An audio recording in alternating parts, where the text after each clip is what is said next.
우리 다 서신 채로 하나님 말씀 보겠습니다. 하나님 말씀은 누가복음 15장 1절부터 10절까지 말씀입니다. 하나님 말씀 누가복음 15장 1절부터 10절까지 말씀입니다. 모든 세리와 죄인들이 말씀을 들으러 가까이 나오니 바리새인과 서기관들이 수군거려 이르되 이 사람이 죄인을 영접하고 음식을 같이 먹는다 하더라. 예수께서 그들에게 이 비유로 이르시되 너희 중에 어떤 사람이 양 100마리가 있는데 그 중에 하나를 잃으면 99마리를 들에 두고 그 잃은 것을 찾아내기까지 찾아다니지 아니하겠느냐. 또 찾아낸즉 즐거워 어깨에 메고 집에 와서 그 벗과 이웃을 불러 모으고 말하되 나와 함께 즐기자. 나의 잃은 양을 찾아내오노라 하리라. 내가 너에게 이르노니 이와 같이 죄인 한 사람이 회개하면 하늘에서는 회개할 것이 없는 의인 99으로 말미암아 기뻐하는 것보다 더하리라. 어떤 여자가 10드라크마가 있는데 하나를 잃으면 등불을 켜고 집을 쓰며 찾아내기까지 부지런히 찾지 아니하겠느냐. 또 찾아낸즉 벗과 이웃을 불러 모으고 말하되 나와 함께 즐기자. 잃은 드라크마를 찾아내오노라 하리라. 내가 너에게 이르노니 이와 같이 죄인 한 사람이 회개하면 하나님의 사자들 앞에 기쁨이 되느니라. 아멘. 착석해 주시기 바랍니다. 성경을 여러분들이 읽으시면서 한 가지를 꼭 기억하셔야 될 것이 있습니다. 그것이 무엇인가 하면 성경은 반드시 전후 문맥을 살펴봐야 한다는 사실입니다. 그 이유는 성경이 최초로 쓰여지고 그리고 초대 교인들에게 그것이 전해질 때 성경에는 장과 절의 구분이 없었습니다. 주님의 때로부터 1000년이 훨씬 지나서야 사실상 장과 절의 구분이 시작되었습니다. 그렇기에 처음 이 누가복음 오늘 15장 1절부터 10절까지의 말씀을 읽는 그 초대교회 성도들은 그냥 15장 1절부터 그냥 읽은 것이 아니라 14장 35절부터 그냥 자연스럽게 읽어 나간 것입니다. 오늘 한번 그렇게 읽어보겠습니다. 35절입니다. 14장 땅에도 걸음에도 쓸데없어 내버리느니라. 들을 귀가 있는 자는 들을지어다 하시니라. 모든 세리와 죄인들이 말씀을 들으러 가까이 나아오니 바리새인과 서기관들이 수군거리려되 이 사람이 죄인을 영접하고 음식을 같이 먹는다 하더라.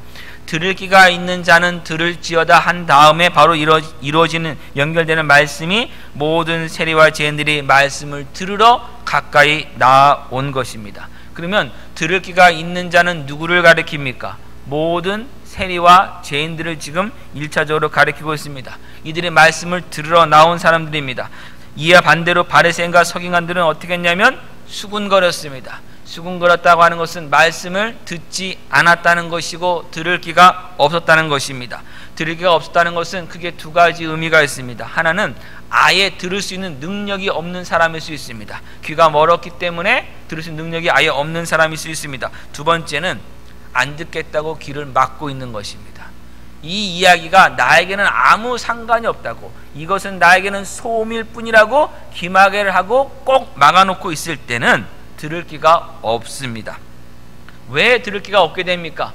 그 말씀을 통해서 자기가 그 변화되는 사실 자체를 인정하지 않기 때문입니다. 예수님이 주시는 그 말씀이 나를 위한 말씀이고 나에게 해당되는 말씀인 것을 인정하지 않고 이거는 나하고는 상관없는 말씀이다 하고 귀를 막아놓은 것입니다. 그 들을 귀가 없는 사람이 바로 이 바리새인들과 서기관들을 지금 이야기를 하고 있습니다. 그러면 예수님이 하셨던 말씀은 무엇입니까? 큰 잔치의 비유를 통해서 잔치를 준비하고 베풀고 있는 주인의 은혜로움을 말씀했습니다. 잔치에 참여한 사람들은 어떤 사람들이었습니까? 가난한 자, 몸 불편한 자, 맹인들, 저는 자들이었습니다. 근데 이들이 누구냐? 레위기 21장 18절을 보면 제사장이 될 수 있는 사람들과 되지 못하는 사람들이 나옵니다. 근데 제사장이 되려면 첫 번째 조건이 무엇인가 하면 아론의 자손이 되어야 됩니다. 아론의 후손이 되지 않으면 레위 지파라고 하더라도 제사장이 될 수가 없습니다. 또한 나온 게 무엇이냐면 흠이 있는 자도 제사장이 되지 못한다고 했습니다. 그러면서 흠이 있는 자의 예로서 나온 것이 무엇인가 하면 이렇게 저는 자들, 몸이 구부러진 자들 같은 불편한 사람들을 말씀했습니다. 그러면 예수님께서 가난한 자, 맹인들, 저는 자, 몸 불편한 자 얘기하신 것은 한마디로 말해서 무엇이냐? 흠이 있는 사람들입니다. 허물이 있는 사람들입니다. 아무런 자격이 없는 사람들입니다. 특별히 어떤 자격입니까? 제사장이 될 수 없는 사람들입니다. 갚을 능력이 없는 사람들입니다. 이들을 집주인이 부른 것입니다. 그리고 더 나아가서 아무런 자격이 없는 이방인도 불렀습니다. 이에 반대로 처음에 초대했던 사람들은 다 어떻게 했습니까? 핑계를 대고 거절을 했습니다. 결국 잔치에 참여하지 못했습니다. 은혜를 거절했을 때 치러야 할 값이 있음을 예수님께서 또한 말씀하여 주신 것입니다. 이와 반대로 갚을 것이 없는 사람들, 허물이 있는 사람들은 어떻게 했습니까? 그냥 주인이 주시는, 베푸는 그 은혜만을 붙들었습니다. 그리고 그 은혜 안에 계속 거했습니다. 예수님의 제자가 되는 길은 앉아서 철저히 계산해보고 결정해야 된다고 지난주에 살펴봤습니다. 무엇을 계산해 봐야 됩니까? 내가 받은 은혜의 크기, 은혜의 값을, 생명의 값을 계산해 봐야 됩니다. 그리고 거절했다면 치러야 될 그 값도 계산해 봐야 됩니다. 주인의 초대가 나에게 준 그 은혜가 얼마나 큰지를 안다면, 그 은혜를 안다면 어느 누구도 그 초대에 거절할 수가 없습니다. 당연히 은혜 받는 길을 택합니다. 세리들과 죄인들이 지금 그 일을 한 것입니다. 예수님의 말씀을 통해서 예수님이 허물 있는 그들도 받아주신다는 것을 말씀을 통해서 그들이 자기 스스로에게 적용한 것입니다. 들을 기가 있었던 것입니다. 그래서 그들 스스로 지금 나왔습니다. 예수님 앞에 가까이 나왔습니다. 이유는 계속해서 말씀을 더 듣기 위해서입니다. 은혜의 말씀 가운데 더 거하기 위해서 이들이 나왔습니다. 그러면 세리들과 죄리들이 나올 때 그들의 마음이 여러분 편했겠습니까? 여러분, 우리가 내가 약하고 내가 허물이 있는 것 내 스스로 압니까 모릅니까? 대부분의 경우는요, 압니다. 그리고 다른 사람이 그것에 대해서 뭐라고 한다는 것 압니까 모릅니까? 압니다. 그러면 다른 사람들, 특별히 자기를 계속 힘들게 하는 그 사람 가운데 가고 싶겠습니까? 그렇지 않겠습니까? 안 가죠. 가뜩이나 그런 상황이면 피합니다. 지금 더군다나 이 예수님 주변에는 바리새인들과 서기관들이 있는데 이들은 스스로 의롭다 얘기하면서 세리들과 죄인들을 가장 비난하고 공격하고 정죄하던 사람들입니다. 그들이 옆에서 수근거릴 것 다 알고 있습니다. 주변 사람들이 손가락질하고 때로는 욕을 한다는 것 알고 있습니다. 이런 것 알지만 감당하기는 쉽지 않습니다. 그러나 이들은 이런 비난보다 모욕보다 예수님 말씀을 듣기 위해서 예수님께 가까이 다가왔습니다. 들을 귀가 지금 열려 있기 때문입니다.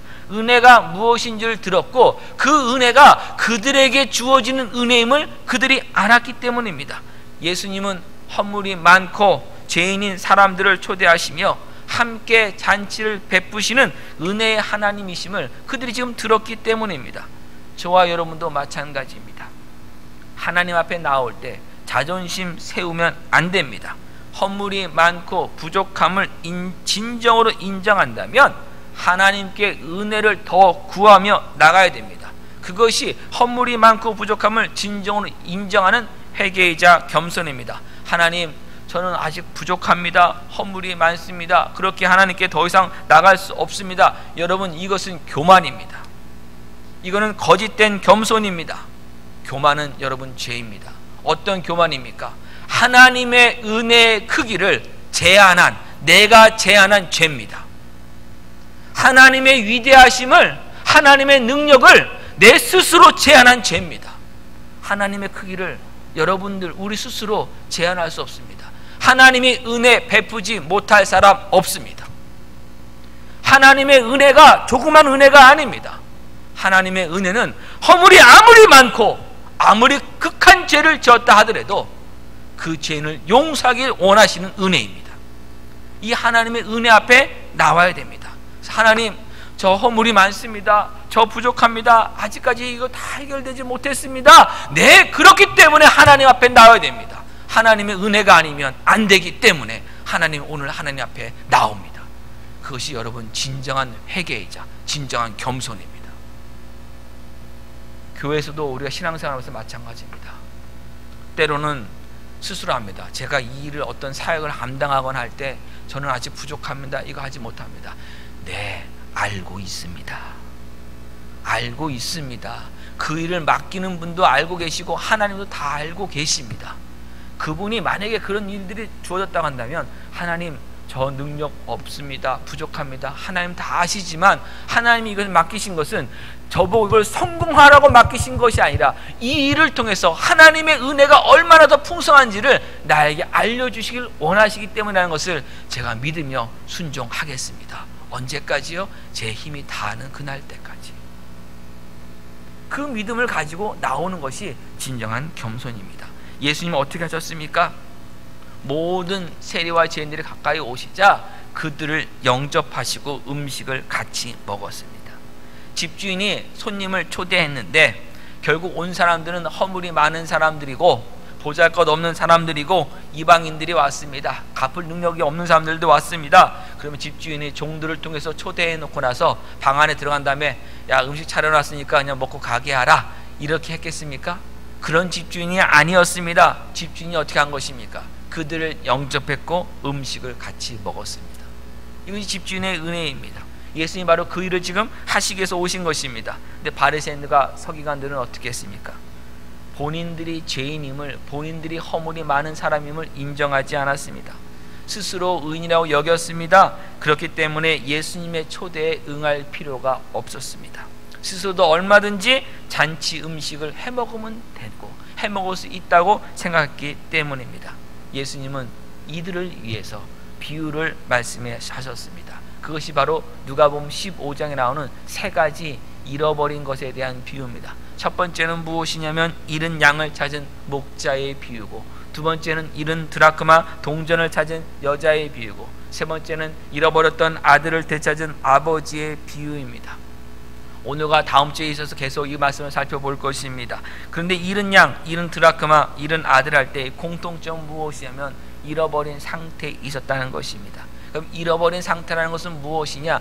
있어야 할 곳에 없는 상태, 그것이 바로 잃어버린 상태입니다. 그런데 이 잃어버린 상태를 다른 말로 뭐라고 했냐면 죄인이었다, 죄인이다 라고 성경이 말씀하고 있습니다. 21절 한번 보시기 바랍니다. 아들이 돌아왔습니다. 돌아와서 이르되 아버지 내가 하늘과 아버지께 죄를 지었사오니 지금부터는 아버지의 아들이라 일컬음을 감당하지 못하겠나이다. 자, 아버지, 내가 하늘과 아버지께 죄를 지어서 이제는 아버지의 아들이 아닙니다 라고 얘기를 합니다. 이 말은 무엇이겠냐면 아들이 어디에 있어야 여러분 아들입니까? 아들과 아버지 관계 속에서. 제가 지금 이곳에 있습니다. 이 미국 아틀란타에 있습니다. 근데 저는 지금 아버지의 역할로 있습니다. 한 가정에서는. 한 남편의 역할로 있습니다. 맞습니까 여러분? 아버지 역할로 있습니다. 자, 그러나 제가 만약에 한국에 가서 성남에 갔다면, 제 부모님 만났다면 그때 비로소 저는 아들로 들어가는 것입니다. 아들은 나타나는 것입니다. 아들이 있어야 할 곳은 아버지가 있는 그곳을 지금 말하고 있습니다. 근데 그곳에서 벗어났습니다. 그걸 뭐라고 했냐면 내가 아버지께 죄를 지었다라고 얘기를 했습니다. 그런데 아버지는 어떻게 하느냐? 24절 보시기 바랍니다. 이 내 아들은 죽었다가 다시 살아났으며 내가 잃었다가 다시 얻어노라. 아버지의 입장에서는 잃었다가 다시 찾은 겁니다. 죄인은 잃어버린 자입니다. 있어야 할 자리에 있지 않은 사람이 죄인입니다. 하나님이 사람을 창조하셨습니다. 사람은 하나님이 만드신 피조물입니다. 그런데 피조물이 사람이 어떻게 했습니까? 하나님과 같이 되고 싶다고 선악을 알게 하는 나무의 열매를 먹었습니다. 이 말은 무엇이냐면 하나님과 같이 되고 싶다는 것은 피조물의 위치를 벗어나겠다는 것입니다. 신이 되겠다는 것입니다. 내가 나의 주인이고 내가 판단해서 내가 옳은 대로 살겠다는 것입니다. 하나님이 선악을 알게 하는 나무의 열매만을 먹지 말라고 한 것은 선악을 알게 하는 그 기준이 하나님께 있다는 겁니다. 근데 그 기준조차도 내가 옳으면 하고 내가 아니면 아닙니다는 내가 주인 되겠다고 하는 그것으로 사람들이 죄를 지은 것입니다. 사람이 있어야 할 그 자리를 벗어난 것, 하나님 앞에서 벗어난 것, 그것이 바로 죄인입니다. 죄를 지었기 때문에 그때 이후로 사람이 멸망길로 지금 가고 있는 것입니다. 이처럼 죄인은 있어야 할 자리에 있지 않은 사람입니다. 그런데 이것이 하나님의 시각에서는 잃어버린 자입니다. 우리가 보통 하나님과 우리 관계를 얘기할 때 나는 구원받은 사람이다, 나는 아직 구원받지 않은 사람이다, 그 입장의 중심을 누구에 두냐면 나에게 둡니다, 많은 경우에. 그러나 하나님이 보시기에는 잃어버린 자냐 아니면 다시 찾은 자냐입니다. 이 시각의 차이를 여러분 보셔야 됩니다. 그러면 언제까지 잃어버린 상태인가? 하나님이 찾으실 때까지 모든 사람은 잃어버린 상태입니다. 하나님이 찾으실 때까지. 잃어버린 양의 비유를 보겠습니다. 잃어버린 양이 있어야 했던 곳은 어디입니까? 목자가 있는 곳입니다. 근데 그곳을 그 양이 벗어난 것입니다. 우리 한국 사람들에게 참 많은 감동을 주는 하얀색 진돗개 백구의 이야기를 여러분이 아실 겁니다. 어떻게 했습니까? 백구가 주인이 팔았는데 먼 곳에 갔는데 7개월인가요? 1년 만에 돌아온 경우가 한번 있었죠. 그래가지고 돌아온 백구의 이야기로 이렇게 만화 영화도 만들고 아주 했던 적이 있습니다.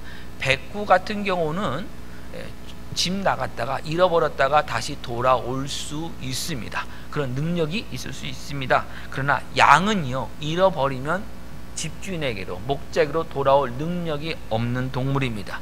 양은 시력이 좋지 않기 때문에 바로 코앞의 것만 간신히 볼 수 있습니다. 다른 것은 아예 못 봅니다. 그래서 양은요, 가다 보면 지형적으로 매우 위험한 곳에도 그냥 갑니다. 일단 풀 뜯다 보면 거기 가 있는 것입니다. 그리고요, 양은요, 방어 능력이 별로 거의 없습니다. 양의 이빨에 송곳니를 보신 분 한번 손들어 보시기 바랍니다. 양이 이렇게 딱 왔을 때, 늑대나 뭐가 왔을 때 한번 이렇게 한번 붙어서 한번 입을 벌려서 한번 물었던 거 보신 분 한번 손들어 보시기 바랍니다.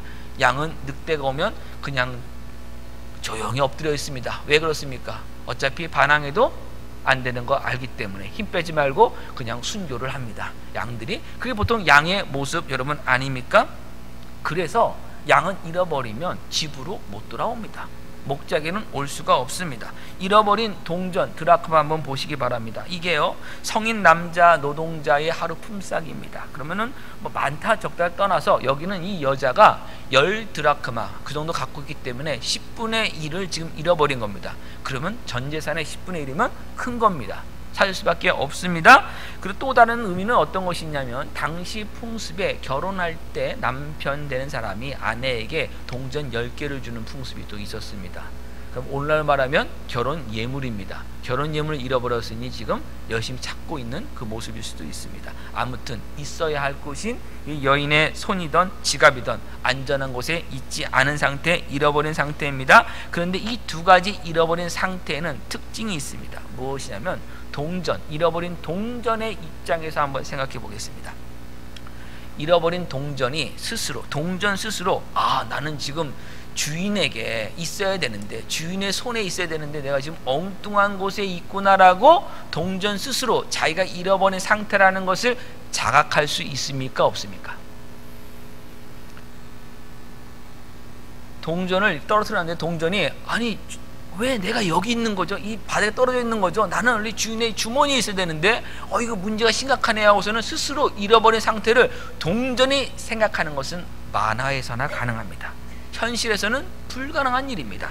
또 하나 보겠습니다. 잃어버린 양. 양은 자기가 잃어버린 상태라는 것을 자각할 가능성이 조금은 있습니다. 그런데 양의 특징이 뭐라고 그랬죠? 시력이 너무 안 좋기 때문에 바로 앞만 봅니다. 멀리를 봐야 자기가 잃어버린 걸 알죠.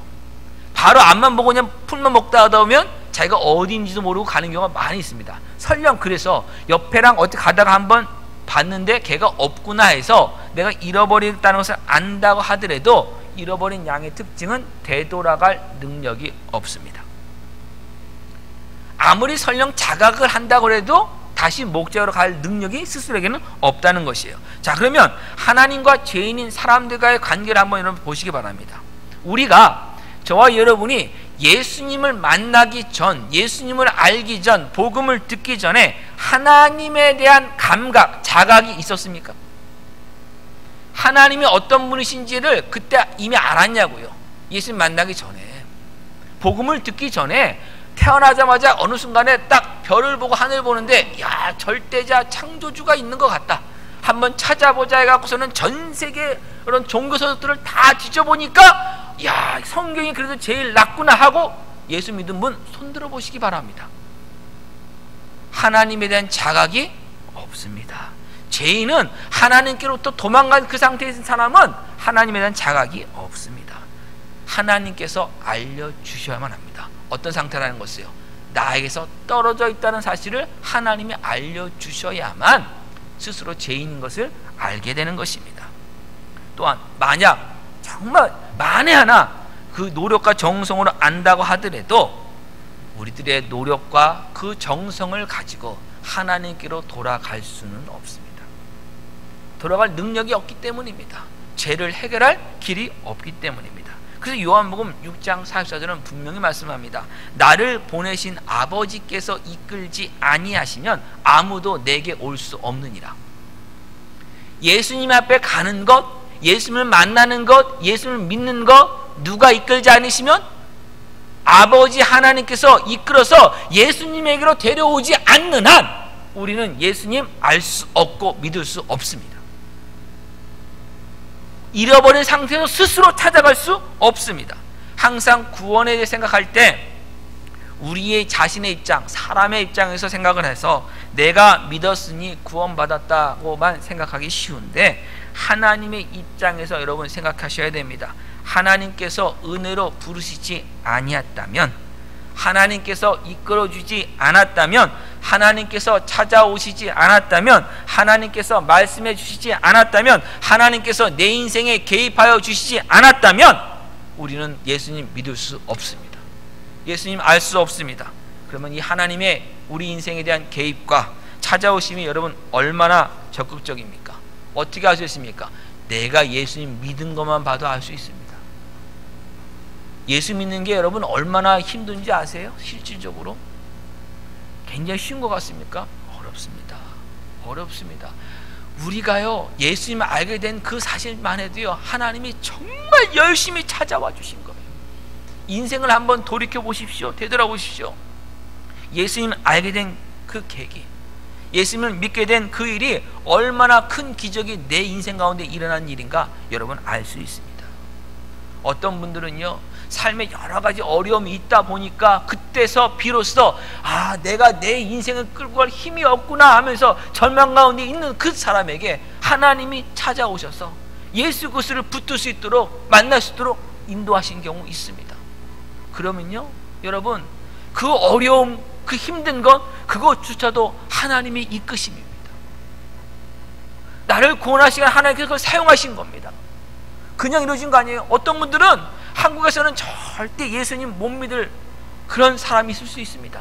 그래서요 미국까지 보내셔서 이 아틀란타에 보내셔서 예수님 믿게 하신 분도 분명히 있습니다.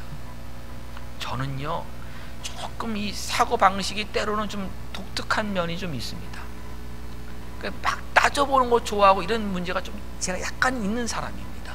저 같은 사람은 정말 예수 믿기 힘든 사람입니다. 이 논리적으로 맨날 뭐 하다 보면 이 말이냐 따지는 사람입니다. 과학적이다 논리적이다 뭔가 나름대로 지식으로 따지는 사람입니다. 하나님은 어떻게 하십니까? 그냥 아예 목사 집안에 보내시는 겁니다. 어릴 때부터 일단 세뇌시키는 겁니다. 그래도 계속 이렇게 거부하고 있으면 어떻게 합니까? 안 되니까 성령님 보내시고 두드리시고 패시고 이러면서 결국 아 하나님 알게 하십니다. 그게 아니면 여기에 제가 있을 이유가 없습니다. 지금 다른 곳에서 다른 일 하고 있을 가능성이 훨씬 큽니다. 솔직히 말씀드려요. 하나님의 개입하심이 있기 때문에 온 거예요. 여러분 그걸 아셔야 돼요. 하나님 정말 하나님 모르겠는데요. 언제 저기 찾아오셨어요? 찾아오셔서 지금 여기 있는 거예요. 그거에 대한 여러분 감사가 항상 있으셔야 됩니다. 지금 이 예배당 안에 있는 저 여러분 중에 어느 누가 정말 먼저 하나님 찾은 분이 있습니까? 찾아보겠다고 한번 노력해 본 적 있습니까? 없습니다. 그건 없습니다. 있을 수가 없습니다. 하나님이 잃어버린 자인 우리들을 먼저 찾아오셔야지만 하나님 알게 됩니다. 분명히 기억하셔야 됩니다. 목자와 이 여자가 잃어버린 것을 알게 되었습니다. 그때부터 어떻게 합니까? 적극적으로 찾기 시작합니다. 이때요 양하고 동전은 아무것도 할 수 있는 일이 없어요. 양이 목자를 만나기 위해서 먼저 목자에게 찾아간 적 없습니다. 동전이 여인의 손에 다시 들어가기 위해서 막 숨겨졌다가 나와서 아유 여기 있으면 내가 못 우리 주인이 날 못 찾는데, 여자가 못 찾는데, 아이고야 이거 침대 밑에 있으면 찾기 힘든데 침대 밖으로 나가보자. 동전이 막 움직입니까? 자연스럽게 마중 나가고 있습니까? 그러면서 주인이 옆에서 찾을 때 보면은 소리 내면서 따까따까따까 나 여기 있어요, 나 여기 있어요, 동전이 막 얘기합니까? 아니죠. 아무것도 하지 못합니다. 어떻게 합니까? 하나님이 열심으로 찾아오셨고 찾으셨기 때문에 예수님 만난 겁니다. 그냥 이루어지지 않습니다. 하나님이 찾아오실 때 하나님 정말 많은 것을 희생하시면서 찾아오셨습니다. 목자가 양을 찾아가기 위해서 99마리를 들판에 놓았다라고 지금 성경이 이야기하고 있는데, 오해는 하지 마십시오. 안전한 곳에 놓아두은 겁니다. 다른 목자들한테 맡겨놓은 것이고 안전한 것이지 그냥 들판에만 놓고 하나 찾아간 건 절대 아닙니다. 어떻게 알 수 있느냐? 보세요. 7절에 내가 너에게 이르노니 이와 같이 지혜는 한 사람이 회개하면 하늘에서는 회개할 것이 없는 의인 99으로 말미암아. 그럼 이 의인 99은 지금 어디에 있어요? 하늘에 있죠. 이 뜻은 뭐냐면 안전한 곳에 양을 놓았다는 거예요. 지금 뜻 자체가 상식적으로 생각하면 됩니다. 그러면 우리가 생각하는 이겁니다. 100마리 중에 겨우 한 마리인데 굳이 찾을 필요 있냐는 거예요.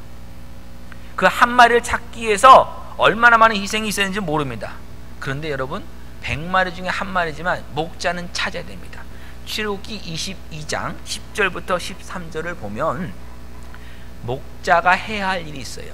다른 사람들이 그들의 양이나 소를 목자에게 맡깁니다. 맡기면 맡은 사람은 반드시 그것을 잘 지켜놔야 됩니다. 만약에 합당한 이유 없이, 합리적인 이유 없이 양이나 소를 잃어버리면 그걸 배상을 해줘야 됩니다. 그런데 목자로 일을 하다가 양을 받았는데 그 양이 갑자기 늑대떼가 딱 돌진해서 그 양을 잡아갔어요. 그래서 그 양이 녹대에 물리는 바람에 살점이 찍혀나갔습니다. 또는 뭐 이렇게 피 흔들려 있습니다. 그러면 그때는 어떻게 하느냐? 그거는 어쩔 수 없는 일이에요. 그럴 때는 그 조각을 가지고 양을 맡긴 사람 주인한테 가서 당신이 맡긴 이 양이 이렇게 늑대에 공격받아서 결국 잃어버렸습니다. 얘기를 하면 배상을 안 해도 됩니다. 그렇지 않으면 그냥 양이 없네요. 우리 양 어디 있어요? 도둑 맞았네요. 이렇게 말하면 배상을 해줘야 됩니다. 증거가 확실히 없으면.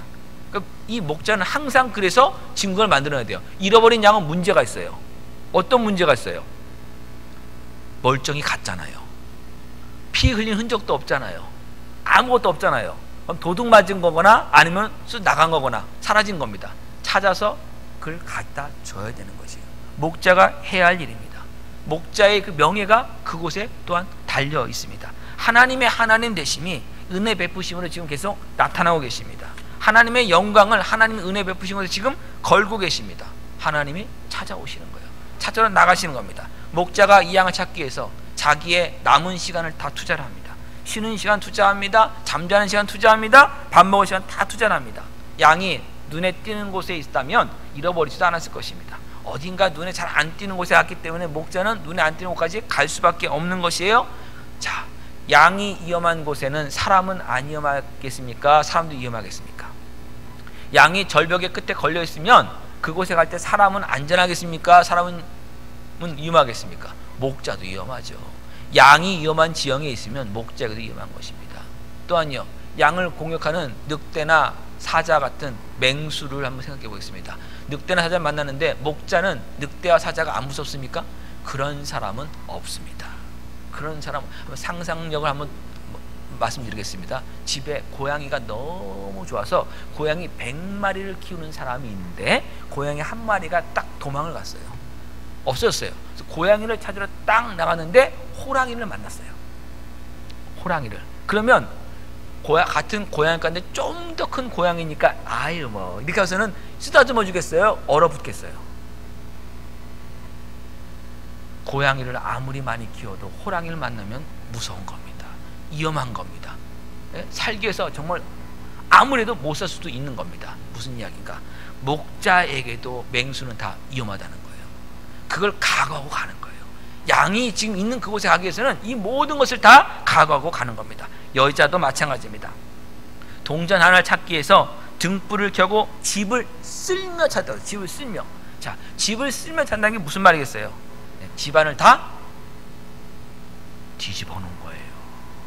가구 무지에서 모든 것을 다 드러내고 자기가 해야 될 다른 가사일도 다 뒤로 밀어놓고 부지런히 찾은 겁니다.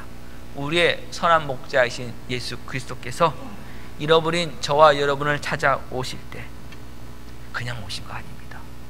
하늘의 영광을 비우고 종의 형체, 이 피조물의 형체, 사람으로 나타나신 거예요. 하나님의 것을 다 지금 내려놓고 오신 거예요. 그리고서도요, 죽기까지, 십자가에 죽기까지 순종하셨어요. 편안하게 이 땅의 삶을 사시다가 마지막 그냥 십자가 지기 일주일 전만 고생하신 것이 아닙니다. 수많은 멸시와 모욕과 천대를 다 당하시면서까지 그 길을 가셨어요. 여러분, 이것이 하나님의 열심이에요. 이것이 하나님의 부지런함입니다. 그래서 15장 4절 보면 목자는 양을 찾아내기까지 찾아다닙니다. 찾아내기까지. 8절에도요, 찾아내기까지 부지런히 찾지 아니하겠느라고 분명히 또한 이야기를 하고 있습니다. 잃어버린 걸 찾을 때의 자세는요, 부지런함입니다. 찾을 때까지 계속 끝까지 포기하지 않는 것입니다. 만약 여러분이 지금 예수님을 구세주로 믿고 있다면, 하나님의 자녀가 되었음을 확신하고 있다면, 그것은 하나님의 열심과 부지런함으로 하나님이 찾아오셨기 때문이지, 우리가 열심히, 여러분이 열심히 부지런히 하나님 먼저 찾았기 때문 아니라는 것 꼭 기억하십시오. 목자가 잃어버린 양을 찾을 때 찾고 나서 이제 어떻게 했습니까? 양을 막 혼냈습니까? 너는 왜 이렇게 내 마음을 속상하게 하냐고 막 혼내면서 너 벌로 여기서 일주일간 더 있다 와라 이렇게 했습니까?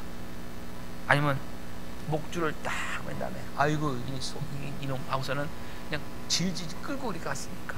성경은 기가 막힌 표현을 씁니다. 목자가 즐겁게 어깨에 메고 집에 갔다라고 얘기를 합니다. 그 양을 가지고요, 상상력이 좀 필요합니다. 목자가 어깨에 양을 매는 방법 몇 가지가 있겠습니까?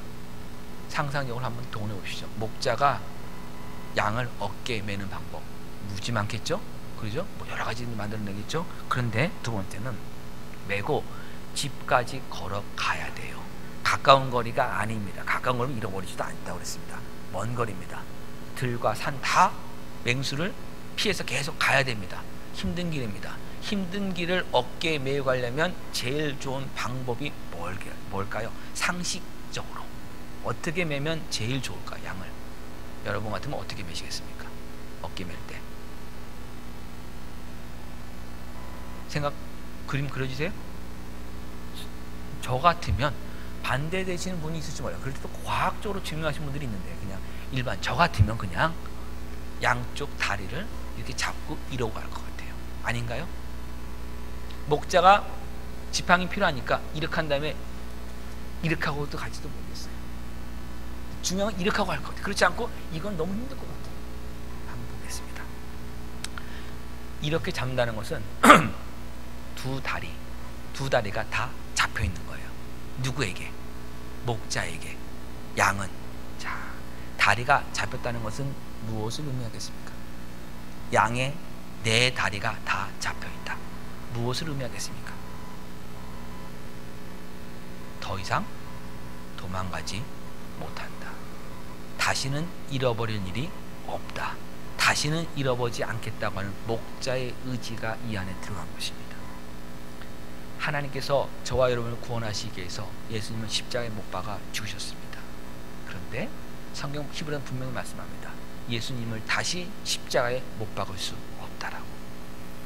하나님이 우리를 향하신 그 은혜, 구원의 방법을 더 강한 의지로 말씀하여 주신 겁니다.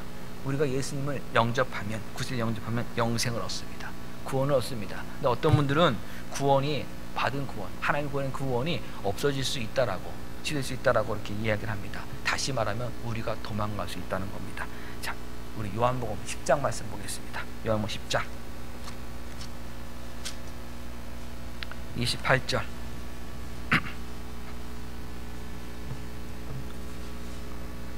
요한복음 10장 28절. 내가, 우리 함께 읽겠습니다. 시작. 내가 그들에게 영생을 주노니 영원히 멸망하지 아니할 것이요 또 그들을 내 손에서 빼앗을 자가 없느니라. 예수님의 손에서 빼앗을 자가 없느니라. 질문 드리겠습니다. 예수님께서, 목자이신 예수님께서 두 손으로 양의 발을 꽉 잡고 계시는데 그 예수님의 손에서 그 양을 뺏어갈 수 있는 존재 있습니까? 없습니까? 사탄이 뺏어갑니까? 맹수가 뺏어갑니까? 아니면 양이 아주 그냥 뭐라 그래요 이거 내자 사자성어 있습니다. 설교실 하긴 그렇고 아주 막 난리 쳐갖고 스스로 도망갈 수 있습니까? 풀 수 있습니까? 안 됩니다. 중요한 것은 또 뭐냐면 양의 발을 잡는다는 겁니다. 양의 손이 아니라, 참 감사하게 양은 손이 없어요. 발만 있고. 자, 양의 손이 없다는 건 무슨 얘기냐? 손은 뭔가를 잡을 때 필요합니다. 맞습니까 여러분? 그렇죠. 양이 집에까지 안전하게 갈 수 있는 것은 양의 손으로 목자의 목을 꽉 잡았기 때문입니까? 아니면 목자가 그 양을 꽉 잡았기 때문입니까? 전자예요, 후자예요? 양이 목자에게 매달려 있기 딱 잘했기 때문에 집까지 안전에 가는 거예요? 아니면 목자가 양을 꽉 잡고 있기 때문에 양이 집까지 안전에 가는 거예요? 양은 뭐가 없다고요? 손이 없어요. 발가락도요, 이게 잘 안 되는 발가락이에요. 요 사이에 껴서 옷 못 잡아요. 아무것도 못해요. 상상을 한번 여러분 동원해 보세요. 이건 뭘 얘기하냐면 양의 구원과 안전은 목자에게 달려있지 양에게 달려있지 않습니다. 여러분 그걸 분명하게 기억을 하셔야 됩니다. 그럼 양이 마음대로 살아갈 수 있느냐? 생각을 해보세요. 목자에게 잡혀있으면 양이 할 수 있는 건 뭐예요? 목자 안에서의 삶입니다. 목자 안에서 정말 하나님의 구원을 받은 사람은 하나님의 자녀로 살 수밖에 없는 거예요. 그 길로 인도될 수밖에 없는 거예요. 그러나 그 살아가는 그것 자체가 하나님의 손에 붙들려 있기 때문에 가능한 거예요. 그 사실을 우리가 항상 기억을 해야 됩니다. 그러면 항상 편안하냐? 또 상상력이 필요합니다. 자, 여기다 앉고 양을 딱 가면은 바람이 불 때 양은 절대 그 바람을 못 느낄까요? 비바람이 내리시면 양은 비를 안 맞을까요? 목자가 이러고 가니까? 맞습니까? 안 맞습니까? 눈이 내리면 양은 목자에게 이렇게 있기 때문에 눈이 다 사라집니까? 그냥? 거늘 때? 아니죠. 우리가 신앙생활 하면서 이 세상의 환란이 그래서 우리 면제되지 않습니다. 이 세상에 어려우면서 신앙생활 아무리 잘한다고 해도 사라지는 거 아닙니다. 그러나 여러분 분명한 건 있습니다. 이 세상에 어떤 시련이 우리에게 다가온다 하더라도 우리는 목자가 인도하는 집까지 안전하게 간다는 사실입니다. 이것이 하나님 보호입니다. 이것이 은혜입니다. 고통이 사라지는 게 아니에요. 아픔이 사라지는 게 아니에요. 그러나 중요한 것은 뭐냐면 하나님이 우리 영혼의 안전은 책임져 주십니다. 이것이 하나님의 은혜입니다. 우리가 그걸 기억하면서 항상 살아가야 됩니다. 양을 찾아온 목자가 어떻게 합니까? 동전을 찾은 여인이 어떻게 합니까? 찾아낸 즉 즐거워합니다. 나와 함께 즐기자라고 얘기를 합니다. 하나님이 즐거워하시고 기뻐하십니다. 혼자만 즐거워하시는 것이 아니라 10절 보면 하나님의 사자들 앞에 기쁨이 된다고 했습니다. 즉시 잔치를 벌이고 하나님의 천사들도 우리가 구원받을 때, 우리가 하나님 앞에 회개했을 때 기뻐하는 거예요. 함께 기뻐하는 거예요. 하나님의 구원의 그 비밀이 지금 이루어지고 있는 그 사실이 너무나 기쁩니다 하고 기뻐하면 하나님은 찬양합니다. 그런데 여러분 만약에 다시 잃어버릴 수 있다면 천사들이 제가 만약에 예수 안 믿었을 때 있다가 하나님 저 죄인입니다. 이제부터는 예수님 믿겠습니다. 예수님 나의 죄를 다 지시게 해서 십자가에서 돌아가신 건 믿습니다. 감사합니다고 기도했다고 합시다. 기도하자마자 천사들이 회개가 돌아왔습니다. 박수를 막 칠 수 있느냐? 못 치죠. 왜 못 칩니까? 제가 언제 다시 잃어버릴 수 있으니까. 박수 못 치죠. 저러다가 분명히 또 한번 나갈 건데 죽어봐야 알지. 죽어서 눈 떠봐야 천국인지 지옥인지 아는데 일단 기다려 하고서는 천사들은 계속 언제쯤 오나 하다가 천국문 딱 열면 그때 이거 할 거 아니에요. 그럼 뭐가 되면 한 사람이 회개하고 돌아올 때 천사들은 기뻐하지 못하죠. 그때 기뻐하면 어떻게 돼요? 설레발 치는 거죠. 하나님 앞에서 무슨 말씀인지 아시겠어요? 천사들은 우리가 회개하고 돌아올 때 천국에서 하나님 앞에서 기뻐한다고요. 나중에 문제가 아니란 사실입니다. 그래서 15장 10절에 죄인 한 사람이 회개하면, 예수님 영접하면, 믿으면 하나님의 사자들 앞에 기쁨이 됩니다. 예수 믿고 회개하면 하나님의 사자들이 가만히 있지 않습니다. 너무나 기뻐합니다. 근데 만약에 언젠가 잃어버린다면 기뻐할 수 없는 것입니다. 동전을 찾았는데 즉시 이웃집 사람들을 불러서 즐거워했다 했습니다. 함께 즐거워하자고. 근데 만약에 그 동전을 다시 잃어버릴 수 있다고 생각한다면 어떻게 되겠습니까? 죽을 때까지 그 동전을 가지고 있어요. 죽기 직전에 한번 나와서 야, 내가 지금 이 순간까지 동전을 다시는 잃어버리지 않았으니까 함께 즐기자. 그렇게 말을 해야 되는 겁니다. 말이 안 되는 것입니다. 한 사람이 회개하고 돌아오면 그때 하나님이 기뻐하시고 하늘엔 잔치가 열립니다. 저 여러분이 예수 믿는 그 순간 하늘에서는 잔치가 열렸습니다. 그리고 그 잔치는 이제 우리 주님 만나는 그날 영원한 잔치가 됩니다. 그것이 하나님의 뜻입니다. 하나님은요, 한 사람이 회개하고 돌아오는 걸 기뻐하시는 하나님이십니다. 그럼 우리 찬양이 있습니다. 나 주님의 기쁨 되기 원하네. 내가 원하는 한 가지 주님의 기쁨 되는 것. 찬양이 있습니다. 입으로만 찬양해서는 안 됩니다. 그 노래 곡조만 불러서는 안 됩니다. 하나님의 기쁨에 동참해야 됩니다. 한 영혼이 돌아오는 것에 기뻐해야 됩니다. 죄인이 돌아오는 겁니다. 의인이 돌아오는 것이 아니라 죄인이 돌아오는 것입니다. 그러면 내 옆에 우리 교회 안에 또는 신앙의 공동체 안에 죄인이 있는 것 여러분 기뻐하시기 바랍니다. 그가 돌아올 때 하늘의 기쁨에 나도 동참할 기회를 하나님이 주시고 계시다는 그 사실에 여러분 감사하시기 바랍니다. 보면서 어떻게 저런 사람들이 함께 있을 수 있냐고. 그건 바리새인이 하는 모습입니다. 그건 서기관이 하는 모습입니다. 우리 모두가 하나님의 은혜가 아니었다면 그 하늘의 잔치는 열리지 않습니다. 그에게도 하나님께서는 지금 말씀하고 계십니다. 죄인이 함께 돌아오는 그날 그 하늘의 기쁨이 우리와 함께 있기를 원하십니다. 그렇기에 그 기쁨을 아신다면, 하늘의 잔치를 아신다면, 그리고 그 잔치가 지금 나에게 이미 열어졌다면 우리 주변에 있는 그 사람들을 보면서 좀 더 기다리시면서 좀 더 이해해 주시면서 기도하시면서 하나님, 저들의 영혼이 하나님 앞에 서는 그 기쁨의 날을 소망합니다. 하나님 속히 구원하여 주시옵소서. 더 크신 은혜로 붙들어 주시옵소서. 그리고 저에게도 하나님, 이 하나님의 은혜만을 붙들 수 있도록, 붙드는 사람 되도록 계속 은혜의 말씀으로 찾아와 주시고 채워주셔서 흔들리지 않게 하여 주시옵소서. 그것이 예수 믿는 사람의 기도가 되어야 되고 소원이 되어야 합니다. 우리를 영원히 구원하시길 기뻐하신 그 하나님의 사랑과 은혜에 넉넉히 감사하시며 감격하시는 그리스도인 되시길 주님의 이름으로 간곡히 부탁드립니다. 기도하겠습니다. 하나님, 은혜 주심을 참으로 감사합니다. 영원히 멸망없으면 저희들 하나님께서 크신 은혜로 구원하여 주셨고, 죄인 하나인 저희가 돌아왔을 때 하나님께서 하늘에서 잔치를 열었다는 사실을 또 말씀을 통해 확인받았습니다. 하늘의 잔치가 계속되길 원합니다. 우리 삶의 현장에서, 우리 믿음의 공동체 안에서 하나님, 우리가 옆에 사람들을 바라볼 때마다 안타까워하고 힘들어할 그때에도 하늘에서는 하나님의 기쁨이 임하기를 원하시고 잔치가 있기를 원하시는 그 하나님의 마음을 우리가 알고 그곳에 동참하는 우리 모두가 되게 하여 주셔서 하늘의 잔치를 더 풍성히 크게 하며 또 하나님 주시는 그 은혜를 더욱 누려나가는 하나님의 자녀된 삶 살아가는 저희 모두가 되게 하여 주시옵소서. 예수님의 이름으로 기도합니다.